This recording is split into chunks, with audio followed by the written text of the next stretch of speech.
سو hello guys, السلام علیکم، welcome back to my YouTube channel. تو گائز آج کی ویڈیو جو ہے نا ہم اقرار بھائی کے مینس جو بھی ان کے ساتھ زیادتی ہوئی ہے، جو ان کے ساتھ مینس بے رحمی سے ان کو مارا گیا ہے. گائز اقرار حسن کی بات سنیں وہ کیا کہتے ہیں.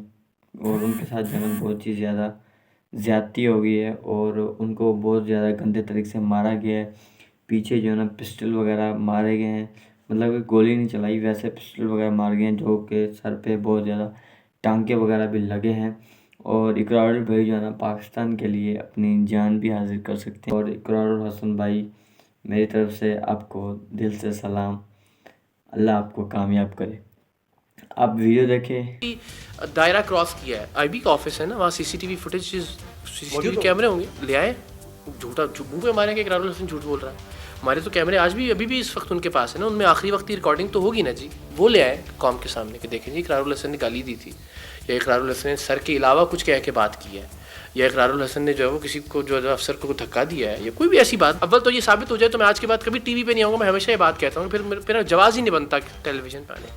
اور اگر بالفرض محال آپ تصور کر لیں، کوئی سوچ لے کہ جی اقرار الحسن نے کچھ کیا ہوگا، تو بھائی مجھ پہ ایف آئی آر دے دیں. آپ ایف آئی آر کاٹیے، آپ مجھے اریسٹ کیجیے اور کورٹ میں پیش کیجیے، آپ کیمرے کنفسکیٹ کر لیجیے. آپ پسٹل کے بٹ مارتے ہیں، آپ مکوں سے، گھوسوں سے، لاتوں سے. اس کے بعد آپ کہتے ہیں ان کی قمیضیں اتارو، گالیاں دے کے ماں بہن کی کہ ان کی آنکھوں پہ باندھو، لے کے چلو ٹارچر سیل کے اندر. پھر آپ کہتے ہیں کپڑے اتارو. پھر جب میں کہتا ہوں کہ یار یہ نہیں کریں آپ، پھر وہ کہتے ہیں گولی مار دیں گے آپ کی ٹیم کے لوگوں کو پسٹل چیمبر کر کے. پھر آپ کے کپڑے اتروائے جاتے ہیں، پھر ٹیم کے کپڑے اتروائے جاتے ہیں، پھر سب کی ایک ایک کر کے ویڈیو بنائی جاتی ہے، الٹے ہو جاؤ، سیدھے ہو جاؤ. اور وہ ویڈیو بنانے کے بعد جو بجلی کے کرنٹ لگانے کے آلہ جات ہیں وہ جسموں پہ لگائے جاتے ہیں. اور دو ممبران ہمارے ایسے جن کے مخصوص جو نازک اعضاء ہیں بیچاروں کے، اس پہ کرنٹ لگایا جاتا ہے، جو اب بھی بلیڈ کر رہے ہیں. نہیں تھا تو ہم تقریباً 9 اراکین تھے ٹیم سریام کے. ہم نے اس پہ تقریباً کوئی 1-1.5 مہینہ کام کیا. 3 اقساط میں ہم نے اس کو رشوت دی. جو آئی بی کا انسپیکٹر ہے کاشف، اس کو رشوت دینے کے سارے ثبوت موجود ہیں. 4 گھنٹے تک پلاننگ کے ساتھ. اور میں کہتا ہوں کہ یہ 4 گھنٹے مت سوچیے آپ، اس کو پچھلے 40 برس، اس کو پچھلے 70 برس کا ایک مائنڈ سیٹ سوچیے کہ وہ رضوان شاہ جو اقرار الحسن جو سمجھتا ہوگا نا کہ یار چلو ایک چھوٹا سا صحافی ہے، باہر جائے گا، کوئی باہر جا کے کچھ تھوڑا سا شور مچائے گا، کوئی باہر جا کے تھوڑا سا چیخے گا، چلائے گا، کوئی 4 لوگ شاید اس کی بات سنیں گے، کوئی ٹویٹ کرے گا، کوئی فیس بک پہ ڈالے گا، کوئی یار خبر چلا دے گا، ٹھیک ہے نا. اس آدمی پر بھی وہ باز نہیں آتا بٹ مارنے سے، اس آدمی کے حوالے سے بھی وہ رکتا نہیں ہے اس کے کپڑے اتارنے سے. تو آپ سوچیں کہ اس سٹیج تک پہنچنے سے پہلے وہ کانفیڈنس اس نے کتنے لوگوں کو ننگا کر کے گین کیا ہوگا، کتنے عام پاکستانیوں کو اس نے برہنہ کیا ہوگا، کتنے عام پاکستانیوں کی چھترول کی ہوگی اس نے، کتنے عام پاکستانیوں کو ماں بہن کی گندی گالیاں دی ہوں گی، کتنے عام پاکستانیوں کو 4-4 گھنٹے نہیں 4-4 مہینے یا 4-4 ہفتے یا 4-4 سال حبسے بے جا میں رکھا ہوگا. تب جا کے اس کو یہ ہمت اور حوصلہ ملا نا جی. اچانک سے تو نہیں کسی کے اندر اتنا تکبر اور غرور اور فرعونیت اور رونت آ جاتی. برسوں کا مائنڈ سیٹ تھا جس نے اس واقعے کو، کل کے واقعے کو جنم دیا. اور اللہ نے ہمیں وسیلہ بنایا اس مائنڈ سیٹ کو، اس فرعونیت، سفاکیت، اس بربریت کو لوگوں کے سامنے لانے کا کہ یہ ایسا ہوتا ہے. آج کرے نا کوئی جرت کہ جی نہیں ایسا ہوا، یا نہیں ننگا کر کے ٹیم سریام کی ٹیم کو مارا گیا، یا نہیں کرنٹ لگایا گیا. فوری طور پہ تو وہ آلہ کہیں سے خرید کے تو نہیں لائے ہوں گے کہ لے کے آؤ تو ہم نے یہ لگانا ہے. مطلب موجود ہوگا نا، شہریوں پہ استعمال کیا جاتا رہا ہوگا نا. اس میں کردہ گناہ بھی ہوں گے، نہ کردہ گناہ بھی ہوں گے. لیکن آپ ایک عام آدمی بیچارہ سوچیے، کسی ناکردہ گناہ کے جرم میں اٹھا لیا آئی بی نے، اس کے ساتھ کیا ہوتا ہوگا.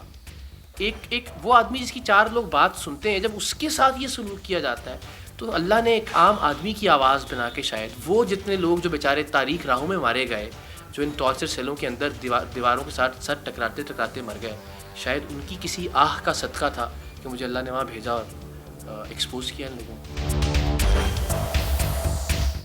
انویسٹیگیٹنگ جرنلزم کے سفر میں بیشتر بار ایسے واقعات ہوئے جہاں پہ تشدد کیا گیا، بیشتر بار ایسے واقعات ہوئے جہاں سے جان بچا کے نکلنا لگ رہا تھا کسی وقت میں شاید ممکن نہ ہو. ٹیم سریام کے کیمریز چھینے گئے، آپ کے اوپر ہوا، اور ایک بار آپ جاتے ہیں وہ پسٹل لے کے، کیونکہ آپ بتا رہے ہیں نشاندہی کر رہے ہیں نا، اس پہ بھی ایک بڑا ایشو بنا.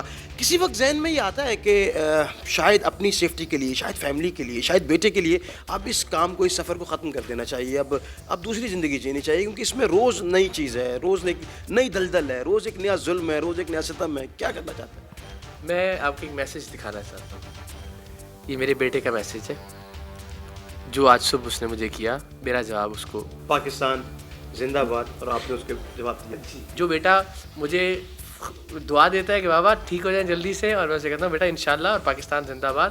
تو آپ سوچئے کہ مجھے اس بچے کو سوچ کے خوف نہیں آتا ہوگا کہ میں مارا جاؤں گا تو اس کا کیا بنے گا.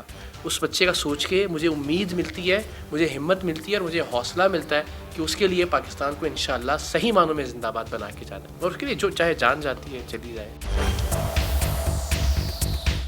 انٹیلیجنس بیورو براہ راست وزیر اعظم پاکستان کے ماتحت ادارہ ہے, ٹھیک ہے, اور یہ بھی ہو سکتا تھا کہ ہم پہ الٹا ایک کیمپین پوری چلا دی جاتی, لیکن کم سے کم اس بار یہ ہوا کہ سندھ اسمبلی کی طرح ہم پہ الٹی ایف آئی آر نہیں ہوئی, یا ریلوے کارگو کے معاملے کی طرح ہم پہ الٹا مقدمہ درج کر کے ہمیں قید نہیں کیا گیا.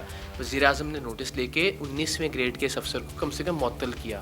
ایف آئی آر ہونے جا رہی ہے, بھلے یہ سسٹم اتنا برا ہے کہ مجھے یقین ہے کہ کچھ نہیں ہوگا, بندہ پھر واپس آ جائے گا, سارے اس کے ارد گرد کے لوگوں سے بچا لیں گے, کورٹ اسٹے آرڈر دے دے گی, کچھ نہ کچھ ہو جائے گا, آ جائے گا واپس, کچھ کہیں نہیں جاتا. مجھے شاید یہ بندہ ہم میں سے ہماری کسی ٹیم کو مار بھی دے, کیونکہ ظاہر ہے دیکھیں اب یہ ایک زخمی درندہ چھوڑ دیا نا آپ نے.